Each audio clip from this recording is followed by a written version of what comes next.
Welcome to the new Camtasia Studio. We encourage you to watch and play with this Getting Started project video to learn some of the most important concepts of using the editor. If you want more in-depth tutorials that will walk you through the entire process of recording, editing, and sharing your videos, then please watch the Getting Started tutorials using this link under the Help menu. The editor is divided up into three main areas: the clip bin, the timeline, and the canvas. The canvas is where you see your video during playback and can move, resize, and reposition all media however you want. The timeline is where you assemble and edit your video. At the top of the timeline, tick marks represent time in terms of minutes and seconds. When building a video, you'll work in a horizontal manner, beginning from the left and moving sequentially through time toward the right. The tracks are layered on top of each other, so media you add on higher tracks is viewed on top of media on lower tracks in the canvas. For example, this callout is placed on top of the video track on the timeline, and therefore is on top of the screen video on the canvas. If I drag the video track on top of the callout on the timeline, the callout is now hidden behind the video on the canvas. Use the zoom slider to magnify the view of the timeline. This is very helpful when making precise cuts and selections, like removing ums in your audio. New media can be dragged and dropped on an existing track, or a new track is automatically created when media is dropped at this location at the top of the timeline. To change the position of a clip on the timeline, just drag it. To change the duration of a clip, drag the edges in either direction. An important part of the timeline is the playhead. To view your video, click play. Notice how the video and the timeline's playhead stay in sync. Click anywhere along the timeline and the playhead moves to that point. To remove a portion of your video, make a selection with the green in point and red out point. Then click the cut button. If you don't want media cut on a specific track, just click the lock icon. If you make a mistake while editing, press Ctrl-Z on the keyboard to undo, or choose Edit Undo.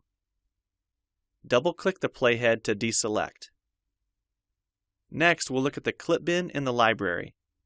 The clip bin holds recordings, audio files, images, and title slides being used in the project you're currently working on.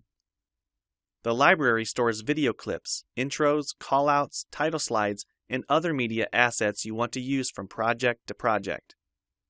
It is pre-populated with professional content you can use in your videos. You can download more media from our website by clicking this link. You'll find a lot more music, callouts, and animated titles to use in your projects, and it's all free. Once you find something you like this callout for example, just drag it to a track on the timeline and resize and reposition it as needed. Double-click the callout on the canvas to open the Callouts tab and edit the text, or change any of the text properties like color or size. You can find a number of other callouts to use in your projects by expanding the Shapes menu. You've probably noticed the video zooming in and out at times, for example here when it's zooming into the timeline. To learn more about adding and customizing zoom and pan animations to your video, check out the other Getting Started tutorials on our website. We've talked about some of the tabs already, but be sure to explore the others for adding and editing special effects. If they don't all show up as tabs, click on the More tab to explore others, like the speech-to-text capabilities and captions, and the improved quizzing. Also, transitions can now be dragged directly to the timeline and added on top of clips. So we've shown a few ways you can navigate and edit your video. But how do you get content into your video? To make a new screen recording, click the Record the Screen button. If you already have an audio or video recording you'd like to use, click the Import Media button.